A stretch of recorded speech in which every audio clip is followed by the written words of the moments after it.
আসসালামু আলাইকুম বন্ধুরা, সবাই কেমন আছেন?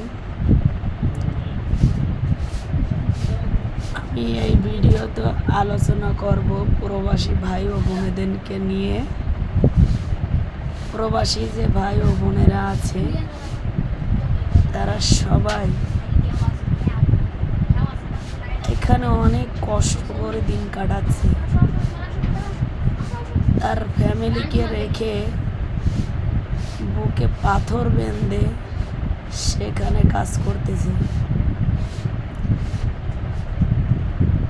জীবনের সব থেকে বড় জিনিস যেমন মা, বাবা, নিজের স্ত্রী, ছেলে, সন্তান, এগুলো রেখে প্রবাসে জীবন যাপন করতেছে। এর মতন কষ্ট আর কিছু কি হতে পারে?